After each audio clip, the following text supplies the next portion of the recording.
నమస్కారాలు. రాజకీయాల్లో నైతిక విలువలు పడిపోతున్నాయనే దానికి నిదర్శనం వైసీపీ. ఎప్పుడు ఏం మాట్లాడతారో, ఎప్పుడు ఎందుకు మాట్లాడతారో అర్థం కాలేని విధంగా వారి ప్రవర్తన ఉంటుంది. గత కొంత కాలంగా ఒక 5 సంవత్సరాలు మెరుగ్గా గమనించినట్టయితే 2019 నుంచి 24 వరకు కుటుంబ రాజకీయాల్ని తీసుకొని వచ్చి పాలసీ విషయాలు మాట్లాడకుండా ఫ్యామిలీ విషయాల్ని మాట్లాడుతూ రాజకీయాలలో ఇలాంటి నాయకులు కూడా ఉంటారని చెప్పి ప్రజలు అసహించుకునే స్థాయికి వైసీపీ నాయకులు కొందరు వివరించారు.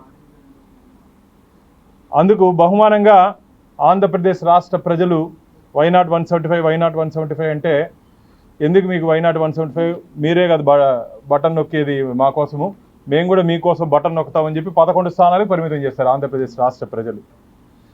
కానీ ఇంకా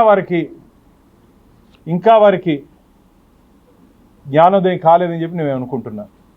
ఈరోజు తిరుమల తిరుపతి దేవస్థానాల మాజీ ధర్మకర్తల మండలి అధ్యక్షులు, మాజీ తిరుపతి శాసనసభ్యులు కరుణాకర్ రెడ్డి గారు ఉదయం నేను ఒక యూట్యూబ్లో చూడడం జరిగింది. తిరుమల తిరుపతి దేవస్థానాల ఆధ్వర్యంలో నడుస్తున్నటువంటి శ్రీ వెంకటేశ్వర గోశాల్లో 100 గోవులు మరణించాయి, అన్నీ బక్కచిక్కిపోయాయి, అసలు ఏం జరుగుతుందో తెలియదు, ధార్మిక క్షేత్రంలో ఇలాంటి దారుణాలు జరుగుతున్నాయని చెప్పి వారు మాట్లాడారు. నేను కరుణాకర్ రెడ్డి గారికి ఛాలెంజ్ చేస్తున్నా, రేపు ఉదయం సమయం చెప్తండి, మీరు వస్తా, నేను గోశాలకు వెళ్దాం, పూర్తి వివరాల ఆధారాలు నేను చూపిస్తా, మాకున్నటువంటి డేటా గతంలో. ఎందుకంటే దానికి అన్నిటికీ రిజిస్టర్ ఉంటుంది. మీ మారిగా అబద్ధాలు రాసుకునే దానికి మా దగ్గర ఉండదు. మా దగ్గర రిజిస్టర్ ఉంటుంది, ఎంత ఉంది, ఏమేమి ఉంది. కొన్ని అనారోగ్యరీత్యా కొన్ని గోవులు చనిపోతూ ఉంటాయి, ఆ రికార్డు కూడా మెయింటైన్ చేస్తాం. నేను చూపిస్తా. మీరు చెప్పింది అబద్ధం అయితే రాజకీయాల నుంచి తప్పుకుంటారని చెప్పి నేను కరుణాకర్ రెడ్డి గారికి సవాల్ విసురుతున్నా. మీరు చెప్పింది తప్పైతే రాజకీయాల నుంచి మీరు తప్పుకుంటారా కరుణాకర్ రెడ్డి గారు? ఏందండి ఆ పాత చొప్పు ఇవ్వండి, ఆ నల్లరాయిని కొడతా. మిత్రులారా, పాత చొప్పు ఇవ్వండి, ఆ నల్లరాయిని కొడతానని చెప్పినటువంటి కరుణాకర్ రెడ్డి గారు, అంటే గతంలో వారు ఆ మాటలు అన్నారని చెప్పి వారి మిత్రులు నాతో చాలామంది చెప్పారు. భగవంతుడి మీద నమ్మకం లేదు, భగవంతుడి మీద విశ్వాసం లేదు, ఇలాంటి వ్యక్తికి జగన్మోహన్ రెడ్డి ఎందుకు ధర్మకర్తల మండలి సభ్యులుగా నియమించారో మాకు తెలియదని కొంతమంది తిరుపతి ప్రజలు చాలామంది చెప్పడం జరిగింది నాకు. అలాంటి వ్యక్తికి భగవంతుడి మీద నమ్మకం లేదు, విశ్వాసం లేదు. టీటీడీ చరిత్రలో, తిరుమల తిరుపతి దేవస్థానాల చరిత్రలో ధార్మిక క్షేత్రాన్ని ధనార్జన క్షేత్రంగా మార్చుకునేది మీరు కాదా? ధార్మిక క్షేత్రాన్ని ధనార్జన క్షేత్రంగా మార్చుకునేది మీరు కాదా అని చెప్పి నేను ప్రశ్నిస్తున్నా. మేము ఏదైనా మాట్లాడితే భానుప్రకాష్ రెడ్డి రెబిని చూడండి, ఒక 25-30 రోజులు వరుసగా ప్రెస్ మీట్లు, భానుప్రకాష్ రెడ్డి టికెట్లు అమ్ముకున్నాడు, భానుప్రకాష్ రెడ్డి లడ్లు అమ్ముకున్నాడు. నీకు ధైర్యం ఉంటే కరుణాకర్ రెడ్డి గారు, నీకు ధైర్యం ఉంటే నువ్వు టీటీడీ అధ్యక్షులుగా ఉన్నావు, నీకు కావాల్సిన వ్యక్తి రాష్ట్రానికి ముఖ్యమంత్రిగా ఉన్నారు, నీకు కావాల్సిన వ్యక్తి టీటీడీ ఈవోగా ఉన్నారు. నువ్వు ఆ రోజు నేను ఏదైనా అవినీతి చేసి ఉంటే నువ్వు నా మీద విజిలెన్స్ పోలీసు ఎంక్వైరీ చేపించి నన్ను 1 నిమిషంలో జైల్లో ఇస్తుండొచ్చు. తిరుమలలో అక్కడ కొన్ని అన్యాయాన్ని బయటపెట్టినారని చెప్పి మీడియా మిత్రుల మీద కూడా అక్రమ కేసులు పెట్టినటువంటి ప్రభుత్వం గత ప్రభుత్వం. మిత్రులారా, మీడియా మిత్రుల మీద కూడా అక్రమ కేసులు, గంజాయి కేసులు. మీరు ఈరోజు మాట్లాడేది, మేము ఏదైనా మాట్లాడితే మా మీద ఎదురుదాడి, మేమైతే దేనికి భయపడే ప్రసక్తి. మీరు అధికారంలో ఉన్నప్పుడే మీరు ఏం చేసుకోలేకపోయారు. మా మీద అవినీతి ఆరోపణలు మాట మసిపూస్తారు మా పైన. నేను ఈరోజు ఛాలెంజ్ చేస్తున్నా, రేపు టైము చెప్పండి, వస్తాం, పరిశీలిద్దాం. మీకు దాదాపు ఇప్పుడు ఎంత టైం, 1 గంట అవుతుంది. మేమైతే మిమ్మల్ని శత్రువుగా చూడట్లే, మీరు మమ్మల్ని శత్రువుగా చూస్తున్నారు. మేమైతే మిమ్మల్ని ప్రత్యర్థిగా మాత్రమే చూస్తున్నాం. మిమ్మల్ని మేము ప్రత్యర్థి, రాజకీయాల్లో శత్రువులు ఉండరు, ప్రత్యర్థులు మాత్రమే. ఎన్నికలు వచ్చిందా, ఎన్నికల సమయం వరకు ఆ వేడి ఉంటుంది. ఎన్నికలైన తర్వాత అందరం ప్రజల కోసం పనిచేయాల్సిన వ్యక్తులు. ప్రతీకారంతో పనిచేసే పార్టీ మీది, ప్రజల కోసం పనిచేసే పార్టీ మాది. ప్రతీకారంతో మీరు పనిచేస్తారు, మేము ఎప్పుడు అట్లా వివరించాం. గోశాల తిరుమల తిరుపతి దేవస్థానంలో జరిగినటువంటి ఈ అపచారం జరిగింది. కొన్ని కోట్ల మంది, ఇప్పుడు నేను దాదాపు ఒక గంట లోపలే కొన్ని వందల ఫోన్లు వచ్చాయి నాకు. ఏంది బాను కరుణాకర్ రెడ్డి గారు ఇలా అబద్ధాలు మాట్లాడుతున్నారని చెప్పి. మీరు మాట్లాడింది ఎవరు నమ్మట్లే. అందుకనే మీడియా ద్వారా శ్రీవారి భక్తులు ఇప్పటికే తిరుమల తిరుపతి దేవస్థానాలు అఫీషియల్గా ఇది కూడా మీడియా మిత్రులకు కూడా విడుదల చేయడం జరిగింది. ఇప్పుడే నాకు కూడా పంపించారు కన్సర్న్ డిపార్ట్మెంట్ వాళ్ళు. టీటీడీ పిఆర్ఓ దగ్గర నుంచి అది మీకు కూడా వచ్చి ఉంటుంది అనుకుంటా.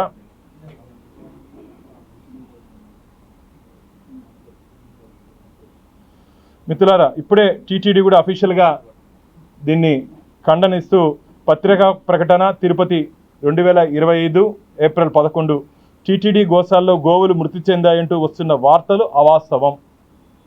టీటీడీ గోశాలలో ఇటీవల గోవులు మృతి చెందాయంటూ కొంతమంది సోషల్ మీడియాలో చేస్తున్న ప్రచారం వాస్తవం కాదు. మృతి చెందిన గోవుల ఫోటోలు టీటీడీ గోశాలకు సంబంధించినవి కావు. దురుద్దేశంతో కొంతమంది మృతి చెందిన గోవుల ఫోటోలను టీటీడీ గోశాలలో మృతి చెందినట్టు చూపించి భక్తుల మనోభావాలను దెబ్బతీసే విధంగా చేస్తున్న ప్రచారాన్ని టీటీడీ ఖండిస్తుంది. ఇలాంటి అవాస్తవ ప్రచారాన్ని నమ్మవద్దని టీటీడీ కోరుతుంది. టీటీడీ ముఖ్య ప్రజా సంబంధాల అధికారిచే విడుదల చేయబడినటువంటి నోటు. అదే ఇప్పుడే మా లీగల్ టీము, మా స్టేట్ లీగల్ టీంతో కూడా మాట్లాడాము. ఖచ్చితంగా దీని మీద టీటీడీ ఉన్నతాధికారులతో కూడా మాట్లాడుతున్నాము. వారికి లీగల్గా కూడా ఎదుర్కొంది. ఎందుకంటే నోరుంది కదా అని చెప్పి భగవంతుడి దగ్గర రాజకీయాలు చేస్తూ భక్తుల మనోభావాలు ఆధారాలు లేవు, ఏమీ లేవు, ఇలా మీరు ఇష్టం వచ్చినట్టు మాట్లాడడం మంచిది కాదు కరుణాకర్ రెడ్డి గారు. మేమైతే ప్రూవ్ చేస్తాం మీరు చెప్పిందివన్నీ అవాస్తవాలని. కొన్ని గోవులు చనిపోయింది వాస్తవం. మా దగ్గర దాదాపు 1778 గోవులు ఇంకా మేము కూడా ఇంకా హడావిడికి వచ్చాం కాబట్టి రికార్డు మాది మేము కూడా పరిశీలిస్తున్నాం.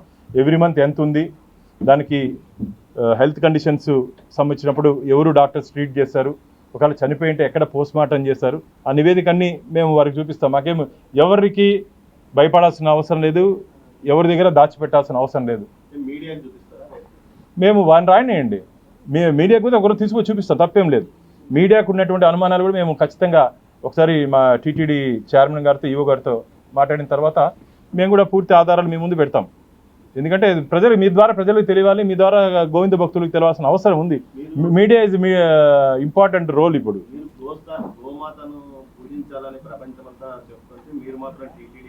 గోమాతను పూర్తిగా నిర్లక్ష్యం చేశారు. గోమాత ఆధారిత సాంప్రదాయ ఏదైతే నైవేద్యాలను కూడా రద్దు చేశారు, అక్కడ నుంచి వచ్చే ఉత్పత్తులను రద్దు చేశారు. దాని మీద state vigilance and enforcement enquiry చేసింది. ఆ ఎంక్వైరీలో అసలు అది గో ఆధారిత పదార్థాలే కాదని చెప్పి మాకు రిపోర్ట్ వచ్చింది. మీరు మోసం చేశారు దేవుణ్ణి. మీరు టీటీడీ చరిత్రలో కైండ్కి ఇచ్చినటువంటి వస్తువుగా ఇచ్చినటువంటి ఏ వస్తువు కన్నా సరే టీటీడీ డోనార్ బుక్స్ ఇవ్వదండి. వీళ్ళు 82 పుస్తకాలు ఇచ్చారు. 82 పుస్తకాలు అవన్నీ మన బోర్డు మీటింగ్లో మేము అన్నీ రద్దు చేయడం జరిగింది. కాబట్టి నీతులు చెప్పే స్థాయిలో వాళ్ళు లేరు. మాకు గుణపాఠం ఆల్రెడీ అయిపోయింది వారికి. నీతులు చెప్పే స్థాయిలో వాళ్ళు లేరు. వారు చేసిన బండారం అంతా బయటపడుతుంది తొందరలోనే. వారు చేసిన బండారం అంతా బయటపడుతుంది. టీటీడీలో అసలు ఇంకా చాలా చేశారు. నాకు ఇంటర్నల్గా చాలా ఇన్ఫర్మేషన్ ఉంది. భక్తుల మనోభావాన్ని గౌరవించి టీటీడీ ధర్మకర్తల మండలి సభ్యుడిగా జై విజయ్ దగ్గర ప్రమాణం చేశాను. కాబట్టి కొన్ని విషయాలు మీడియా వాళ్ళతో కూడా కుటుంబ సభ్యులతో కూడా షేర్ చేసుకునే విషయాలు చాలా ఉన్నాయి. తొందరలోనే అది ఎంక్వైరీ ద్వారా నేను దాన్ని నిగ్గు తేల్చి శ్రీవారి భక్తుల ముందు పెట్టబోతున్నాను.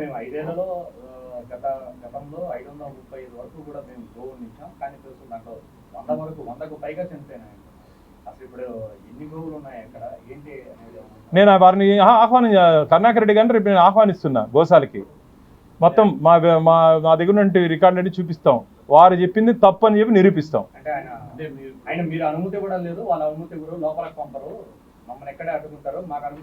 ఆయన మంది మార్మలంతో అంతా రావాల్సిన అవసరం లేదు. ఆయన ఒక్కనే రమ్మని చెప్పండి, నేను ఒకడే వస్తాను. మా టీటీడీ అఫీషియల్ ఉంటారు, మేము చూపిస్తాం. కొన్ని అనారోగ్య కారణాల వల్ల చనిపోయాయి. అది మామూలుగా ఏ గోశాలైనా జరుగుతుందండి. ఏ గోశాల అయినా సరే అనారోగ్య కారణాలతో గోవులు చనిపోతాయి. అది మా గోశాల కాదు, కాదు కాదు అది పూర్తిగా అవాస్తవం, పూర్తిగా అవాస్తవం. అవన్నీ లేదు. టీటీడీకి మనకి కరువు, ఆ టీటీడీకి చెప్పండి. దాదాపు 20,000 కోట్ల ఫిక్స్డ్ డిపాజిట్ ఉంది, 5,300 కోట్ల రూపాయలు బడ్జెట్తో నడుస్తుంది. గోవులు కూడా అన్నం పెట్టలేని పరిస్థితిలో మీరు తయారు చేయాలనుకున్న రాష్ట్ర ప్రభుత్వాన్ని దివాలా తీసింది మీరు. టీటీడీ ఆ పరిస్థితి లేదండి. మేము గోవుల్ని, భక్తుల్ని అందరినీ బాగా చూసుకుంటున్నాం. ఇలాంటి అవాస్తవాలు ప్రజల్లోకి తీసుకుని వెళ్ళొద్దండి. గోశాల డైరెక్టర్ ను కూడా నియమించే పరిస్థితులు లేరు. కావాలని అతన్ని హరినాథ్ రెడ్డిని తొక్కిసలాట కేసులో దోషిగా తేల్చి సస్పెండ్ చేశారంటూ కూడా చెప్తున్నారు. అది అంటే దానివల్లే అక్కడ అన్ని గోవులు చనిపోవడానికి కారణం. అది టీటీడీ ఆ రోజు ముఖ్యమంత్రి గారు తీసుకుంటే నిర్ణయం. అది జరిగినటువంటి వైకుంఠ ఏకాదశి టోకన్ల జారీ సమయంలో అక్కడ జరిగినటువంటి సంఘటనలో వారు ముఖ్యమంత్రి గారు తీసుకుంటే నిర్ణయం. దాని మీద విచారణ ఇప్పుడు జ్యుడిషియల్ ఎంక్వైరీ కూడా జరుగుతుంది కాబట్టి దాని గురించి నేను ఇప్పుడేం మాట్లాడలేను. జ్యుడిషియల్ ఎంక్వైరీ వచ్చిన తర్వాత దాంట్లో ఎవరెవరు తప్పు చేశారో, తప్పు చేయని వాళ్ళు మళ్ళీ డ్యూటీలోకి వస్తారు, ఇంకా తప్పించుకున్న వాళ్ళు సస్పెండ్ కూడా అవుతారు. మీ కూటమి ప్రభుత్వము గోశాల డైరెక్టర్ను, జేఈఓను, సిబిఎన్ఎస్ ఈ స్థాయిలో అధికారులు కూడా నియమించలేని అధ్వాన స్థితిలో ఉంది. టీటీడీ పరిపాలన అంతా కుంటుపడుతున్నట్టు కూడా విమర్శ. అంటే మీకు అధికారులే లేరా మీకు నియమించుకునేకి? అయ్యా కరుణాకర్ రెడ్డి గారు, టీటీడీలో ఒక జేఈఓ, ఒక ఈఓ ఉండాలి. నువ్వు చైర్మన్గా ఉన్నప్పుడు 2 ఏళ్ళు ఏం చేసావయ్యా? నువ్వు ఈరోజు నువ్వు మమ్మల్ని ప్రశ్నిస్తున్నావు. నువ్వే అధ్యక్షుడిగా ఉన్నప్పుడు ఏం చేసావు నువ్వు? నీ ముఖ్యమంత్రి నీ సన్నిహితుడు కదా, చెప్పి నీకు ఏదో ఒక మంచి వ్యక్తిని వేసుకోండొచ్చు కదా. నియమ నిబంధనలకు వ్యతిరేకంగా టీటీడీలో ఎన్ని జరిగింది? 81 మంది సభ్యుల్ని జగన్మోహన్ రెడ్డి నియమించినప్పుడు నువ్వు ఆ రోజు నిలదీసి ఉండాలి ముఖ్యమంత్రిని. జగన్మోహన్ రెడ్డి గారు తప్పు, 31 మంది ఉండాలి, మీరు 81 మంది ఉండకూడదని చెప్పి మీరు నిలదీసి ఉండాలి. ఆ రోజు మిమ్మల్ని నమ్ముంటారు శ్రీవారి భక్తులు. 2020 ఆగస్టులో శ్రీవారి నిధుల్ని దారి మళ్లించేటప్పుడు, స్టేట్ బాండ్స్లో ఇన్వెస్ట్ చేసేటప్పుడు ఆ రోజు నిలదీసి ఉండాలి. ఆ రోజు మిమ్మల్ని నమ్ముంటారు. టీటీడీ నిధుల్ని దాదాపు ఎన్నికల సమయంలో నియమ నిబంధనలకు వ్యతిరేకంగా దాదాపు ఎన్నికల సంవత్సరంలో నువ్వు సొంతంగా నిర్ణయం తీసుకొని దాదాపు 1,200 నుంచి 1,500 కోట్ల రూపాయలు దారి మళ్లించిన రోడ్లు నిర్మాణాల పేరుతో, అలాగే గోవిందరాజ సత్రాలు పునర్నిర్మించాలని చెప్పి దానికి దాదాపు 34 సంవత్సరాలు ఇంకా లైఫ్ ఉన్నప్పటికీ దాని మీద నిధులు ఖర్చు పెట్టడం ఇవన్నీ సమంజసమా? గురిగింజే సామెత మాకు దయచేసి మీరు చెప్పాల్సిన అవసరం లేదు. మీరు చెప్పినట్టు కొన్ని అనివార్య కారణాల వల్ల ఒకవేళ నియామకాలు ఆలస్యం అవుతుంది, కానీ మీ మారిగా 2-3 సంవత్సరాలు ఒకే అధికారికి పెత్తనం ఇచ్చి మీ ముందుకు చేసుకుపోయే ప్రభుత్వం మాది కాదు. ఇంకోటి అన్నారు ఆయన పవన స్వామి అంట. ఏం కరుణాకర్ స్వామి మీకు ఎందుకు పవన స్వామిని ఇట్లా మీకు నిద్రలో కూడా పవన్ కళ్యాణ్ గారే గుర్తొచ్చింది అంటున్నారు మీకు? ఎందుకు స్వామి కరుణాకర్ స్వామి మీకు? మీరు ఏదైనా పవనమాల వేసుకోండి, హ్యాపీగా ఉంటుంది. పవనమాల ఏదైనా వేసుకోండి, పవన జపం చేయండి, మంచిది, పుణ్యమన్నా ఉంటుంది. అంత అవహేళన చేసి మాట్లాడాల్సిన అవసరం లేదు. నేను భావిస్తున్నా. ఎందుకంటే వారు ఏదో సనాతన ధర్మం కోసం చెప్పారు పవన్ కళ్యాణ్ గారు, దానికోసం అంకిత భావంతో వారు చేస్తున్నారు. త్రికరణ శుద్ధితో పవన్ కళ్యాణ్ గారు చేస్తున్నారని చెప్పి మేము నమ్ముతున్నాం. కేవలం ఓటు బ్యాంకు రాజకీయాల కోసం మీరు చేశారని చెప్పి ప్రజలు భావించి మిమ్మల్ని తిరుపతిలో దాదాపు 63,000 ఓట్ల, 63,850 ఓట్ల దీంతో మిమ్మల్ని ఓడించారు. అది దయచేసి గుర్తుపెట్టుకోండి కరుణాకర్ రెడ్డి గారు అని చెప్పి మీ ద్వారా నేను తెలియజేసుకుంటాను.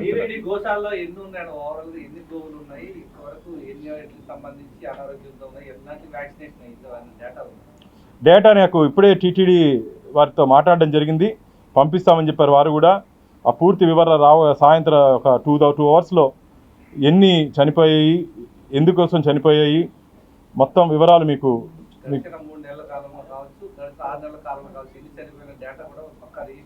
పక్కా రిజిస్టర్ ఉంది.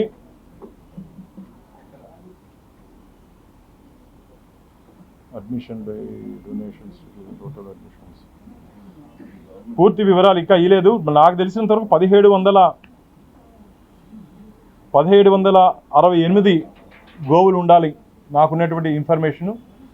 మీరు అడిగినట్టు ఇన్ఫర్మేషను అఫీషియల్గా టీటీడీ ద్వారా రిలీజ్ చేస్తాం మేము మాట్లాడి ఖచ్చితంగా. ఎందుకు అబద్ధాలు చెప్పింది ఆయన కదా? అబద్ధాలు నేనేం చెప్పలేదు. టీటీడీలో ఇటు జరిగిందని నేనేం చెప్పట్లేదు. అబద్ధాలు చెప్పింది ఆయన. మేమేమో క్లియర్ కట్టుకున్నాం. గోశాలలో కొన్ని చనిపోయిన ఆ పరిస్థితి కొన్ని ఏ గోశాలైనా అనారోగ్య కారణాలతో చనిపోతాయండి. ఏ గోశాలైనా సరే అనారోగ్య కారణాలతో గోవులు చనిపోతాయి. మన గోశాలే కాదు, మీరు ఏ గోశాలకు వెళ్ళినా సరే ఖచ్చితంగా దాంట్లో ఉన్నటువంటి ఇన్ఫెక్షన్స్, లేకపోతే ఒకటి మాత్రం కనుక్కున్నాను పాపం ఏదో యాక్సిడెంట్లో పెట్టి ఒక గోవు చనిపోయింది అన్నారు రైల్వే ట్రాక్ దగ్గర. మిగతా కొన్ని అనారోగ్య కారణాలతో చనిపోయింది వాస్తవం. కానీ వందలు దానా వేయట్లేదు, బక్క చిక్కిపోయాయి, ఏం చిక్కిపోలే. మీ వల్ల ఆంధ్రప్రదేశ్ రాష్ట్ర ప్రజలు బక్క చిక్కిపోయారు 5 సంవత్సరాలు. కాబట్టి ఇప్పుడు ఏం ఆవులన్నీ బాగున్నాయి, బాగా చూసుకుంటున్నాం మేము. ఆవు చనిపోతే టీటీడీ సింబల్ ఉన్న చెవును కట్ చేసి టీటీడీ ఆవు కాదని కూడా క్లెయిమ్ చేయడానికి లేదా దాని మీద విజిలెన్స్ ఎంక్వైరీకి ఇంటర్నల్గా జరుగుతోంది. దాని మీద ఎక్కడ తప్పు జరిగిందో, ఎవరు తప్పు చేశారో వారి మీద శాఖాపరమైన చర్యలు మేము తీసుకుంటాం. ఎవరు మా ప్రభుత్వం అయినా సరే తప్పు చేస్తే ఖచ్చితంగా శిక్షిస్తాం. నిర్లక్ష్యంగా వ్యవహరిస్తే ఖచ్చితంగా శిక్షిస్తాం. నిర్లక్ష్యం వ్యవహరించినా తప్పు చేసినా ఖచ్చితంగా శిక్షించడానికి మేము సిద్ధంగా ఉన్నాం. ఇది ఎందుకంటే ధార్మిక క్షేత్రం. ఈరోజు కరుణాకర్ రెడ్డి గారు ఉంటారు, భానుప్రకాష్ రెడ్డి ఉంటారు, మన మీడియా ఉంటుంది. కొన్ని వందల వేల సంవత్సరాలు ఇంకా తిరుమల తిరుపతి దేవస్థానాలు ఉంటుంది. మనం శాశ్వతం కాదు. ఈరోజు మనం మాట్లాడుతున్న మాటలు భక్తుల మనోభావాలు బాధపడే విధంగా ఉండకూడదు. వాస్తవాలు ఉంటే మాట్లాడింది మేము అడ్మిట్ అవుతాం. కరుణాకర్ రెడ్డి గారికి మేము చెప్తున్నా, వాస్తవాలు ఉంటే మాట్లాడింది. ఎస్, నేను కూడా వారు పరిపాలనలో నేను అనేక విషయాల మీద మాట్లాడడం జరిగింది. ఆధారాలతో మాట్లాడాను. నేను కోర్టుకి వెళితే అన్ని ధర్మపక్షాన్ని వచ్చింది. నేను కోర్టుకి వెళ్ళిన ప్రతి కేసు స్వామివారికి అనుకూలంగా వచ్చింది. మామూలుగా టీటీడీ కేసులు ఎప్పుడు మిత్రులారా టీటీడీకి అనుకూలంగా రావు. టీటీడీకి అనుకూలంగా తీర్పు రాదు. కానీ ప్రభుత్వం మీద నేను పోయినటువంటి కేసులన్నీ గత ప్రభుత్వం తీసుకున్న నిర్ణయాలకు వ్యతిరేకంగా, టీటీడీ తీసుకున్న నిర్ణయాలకు వ్యతిరేకంగా నేను పోతే అన్నీ అనుకూలంగా వచ్చింది. సార్ అంటే ఇప్పుడు ప్రతిరోజు కూడా మా హయాంలో 15 లీటర్లు కొండ మీదకి వెళ్ళేది. ఇప్పుడు కనీసం 500 లీటర్లు కూడా పాలు కొండ మీదకి వెళ్ళట్లేదు, భక్తులకి చేరట్లేదు. కనీసం స్వామివారికి కూడా నైవేద్యాలకి ఇతర వాటికి కూడా ఉపయోగపడట్లేదు. ఎందుకు కరుణాకర్ రెడ్డి అవాస్తవాలు మాట్లాడతారు? మీరు రండి, నేను తీసుకుపోతే ఆహ్వానిస్తా. మీరు ఒకవేళ దిగిపోయినాక నాకు తెలిసి 6 నెలల కొండకి వెళ్ళలేదేమో. ఒకసారి రండి, ఇద్దరం పోదాం, అన్నప్రసాదం పరిశీలిస్తాం, క్యూ కాంప్లెక్స్ పరిశీలిద్దాం, చూసి మాట్లాడండి. ఎవరో చెప్పింది వినేసి ఎవరో రాయిచ్చింది చదివేస్తే సరిపోదు. ఇప్పుడు నేను వచ్చేటప్పుడు కూడా దాదాపు అరగంట సేపులో 5-6 మంది అధికారులతో మాట్లాడాను. ఎందుకంటే మాట్లాడేటప్పుడు చాలా జాగ్రత్తగా మాట్లాడాలి. ఇంతకుముందు మీకు ఒక శివకుమార్ అనే గోశాల అతను కూడా నోటీసులు ఇచ్చాడు.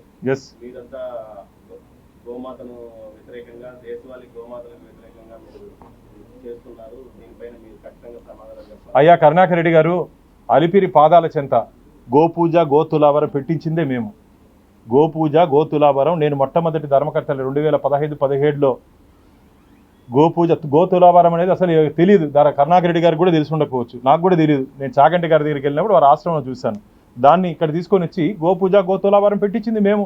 దాన్ని మీరు పక్కన పెట్టారు. మీరు దాన్ని ఆ రోజు కానీ మా ప్రాజెక్ట్ దాన్ని కానీ జాగ్రత్తగా తీసుకుపోయి ఉంటే దాంట్లో వచ్చే డబ్బుని రాష్ట్రంలో ఉన్నటువంటి నోటిఫైడ్ గోశాలకి, దానాకి, మెడికల్ ఎయిడ్కి పంపించాలని మా ఆలోచన. మీరు వచ్చిన తర్వాత మేము ఊహించిన స్థాయిలో దాన్ని తీసుకోలేదు. ఎక్కడ వేసిన గొంగిలు ఓపెన్ చేశారే తప్ప దాన్ని అక్కడే వదిలేశారు. శేఖర్ రెడ్డి గారు దాదాపు నాకు తెలిసి 14-15 కోట్లు దానికి ఖర్చు పెట్టారు. President of India Droupadi Murmu garu వస్తే మేమే వ్యక్తిగతంగా వారిని ఆహ్వానిస్తే వచ్చి గోపూజ గోతులాభరం చేశారు. గోవుల గురించి మీరా మాట్లాడేది, గో సంరక్షణ గురించి మీరా మాట్లాడేది. మాకు అన్నీ తెలుసు కరుణాకర్ రెడ్డి గారు. మేము ఏమేం జాగ్రత్తలు తీసుకోవాలో, ఎక్కడెక్కడ ఏం తీసుకోవాలో అన్నీ తెలుసు. కాబట్టి అవాస్తవాలు మాట్లాడి భక్తుల మనోభావాలు కించపరచొద్దండి, భక్తుల మనోభావాలు గాయపెట్టద్దండి అని చెప్తున్నా. ఒకవేళ మీరు అనొచ్చు, భానుప్రకాష్ రెడ్డి 5 ఏళ్ళు మాట్లాడారు కదండి. నేను మాట్లాడిందని ఆధారాలతో మాట్లాడా. నేను పోయిన కేసులన్నీ ధర్మానికి అనుకూలంగా వచ్చాయి. కాబట్టి మీకు నిద్ర కొత్తకపోతే మేమేం చేయలేము. పవన్ కళ్యాణ్ని స్మరించుకుంటుంటే పుణ్యం అన్నీ వస్తుంది. ఉపరాష్ట్రపతి వెంకయ్యనాయుడు గారు టీటీడీకి కొన్ని గోవుల్ని దానం చేశారు. ఆ ఆవులు ఎక్కడ ఉన్నాయో కనీసం మీరేనా కనుక్కున్నారా? అసలు వాటికి ఏది ఒక భయంకరమైన వ్యాధి వచ్చి ప్రత్యేక ప్రాంతంలో పెట్టున్నారు, కనీసం ఆ విషయంపై మీకు అవగాహన ఉందా? నాకు పూర్తి అవగాహన ఉంది. వెంకయ్యనాయుడు గారు కుమారులు ఇచ్చినటువంటి ఆవులవి, అలాగే చాలామంది ఇచ్చినటువంటి ఆవులు ఉన్నాయి. మిత్రులారా, కొన్ని బయట ప్రాంతాల నుంచి తీసుకొని వచ్చే సమయంలో గోవులకు కొన్ని సంబంధించిన ఇన్ఫెక్షన్స్ వస్తాయి.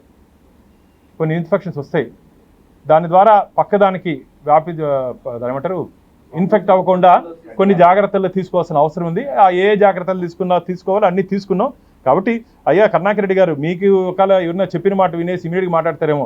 మేము అన్నీ తెలుసుకొనే మాట్లాడతాం. నా దగ్గర పూర్తి ఆధారాలు ఉన్నాయి. మీరు ఏం అడిగినా సరే నేను చెప్పేదానికి సిద్ధంగా ఉన్నా. మీరు ఏం సమాధానం అడిగినా సరే, మీరు ఏం ప్రశ్నలు ఇచ్చినా సరే నేను చెప్పేదానికి సిద్ధంగా ఉన్నా. దయచేసి అబద్ధాలని అవాస్తవాల్ని ప్రజల్లోకి భక్తుల్లోకి తీసుకుపోవద్దని చెప్పేదానికే మిమ్మల్ని అత్యవసరంగా అదే పిలవడం జరిగింది మిత్రులారా. ఎన్ని కోట్లతో కొనుగోలు చేశారు, అవి ఎందుకు ఉపయోగం లేకుండా పోయి ఆవులు ఏ వ్యాధి వచ్చాయి? అది పూర్తి వివరాలు ఒకసారి డాక్టర్స్ని అడిగి మీకు నివేదిక ఇస్తాం, ఏం ప్రాబ్లం లేదు మాకు. గత ప్రభుత్వ హయాంలో అవాస్తవాలు ప్రచురించారని చెప్పి టీటీడీ వారు వెంటనే కేసులు నమోదు చేశారు రిపోర్ట్లు. ఇప్పుడేమో సోషల్ మీడియా వేదికలు కూడా టీటీడీ పైన అవాస్తవాలు ప్రచురిస్తారని మీకు చెప్తుంది. వారిపైన కేసు ఎందుకు నమోదు? ఖచ్చితంగా ఇప్పుడు మా లీగల్ టీంతో మాట్లాడుతున్నాం, మా అడ్వకేట్ కూడా ఇప్పుడు మాట్లాడతాడు, మా లీగల్ ఎక్స్పర్ట్స్ కూడా మాట్లాడడం. ఈరోజు రాములు వారి కళ్యాణం అందరూ టీటీడీ స్టాఫ్ మొత్తం ఒంటిమిట్లో ఉన్నారు. సాయంత్రం ముఖ్యమంత్రి గారు వస్తున్నారు కళ్యాణంకి పట్టు వస్త్రాలు సమర్పించడానికి దీంట్లో ఉన్నారు. అప్పటికి ఇన్ఫర్మేషన్ తీసుకున్నాం. మరోపక్క పరకామణి కేసులో ఇప్పటికీ సాక్ష్యాధారాలన్నీ ఉన్నప్పటికీ కూడా ఎలాంటి చర్యలు చేపట్టారు, ఎవరిని కూడా సస్పెండ్ చేయాలి? పరకామణికి సూత్రధారులు పాత్రధారులు వారే కదా, వారిని అడగాలి అసలు ఎందుకయ్యా మీరు లోకాదత కాంప్రమైజ్ చేయించారని కరుణాకర్ రెడ్డి గారిని అడగాలి ఈరోజు. ఎందుకంటే నేను మీ ద్వారా ఒకటి అడగదలుచుకున్నా, వారు చైర్మన్గా ఉన్నప్పుడు ఏ అధికారం ఉంది? నేను మొన్న అడిగడం జరిగింది వాళ్ళ ఆఫీసర్ని, అసలు అధికారమే లేదు. చెట్టు కింద పంచాయతీ చేసే అధికారం టీటీడీ చైర్మన్ కానీ టీటీడీ ఈవోకి కానీ లేదు. లోక్ అదాలత్లో కాంప్రమైజ్ కేసే కాదు అది. మీరు ఎవరినో కాపాడడానికి ఎవరినో రక్షించేదానికి లోక్ అదాలత్లో కాంప్రమైజ్ చేశారు. దీని మీద నేను రాష్ట్ర డీజీపీకి కూడా ఇచ్చాను, రాష్ట్ర ముఖ్యమంత్రి గారు కూడా చెప్పాను. తొందరలో వీళ్ళ అన్నీ ఒక్కొక్కటి బయట వస్తుంది. భగవంతుడి దగ్గర తప్పు చేసినాడు ఎవరు తప్పించుకునే అవకాశమే లేదు.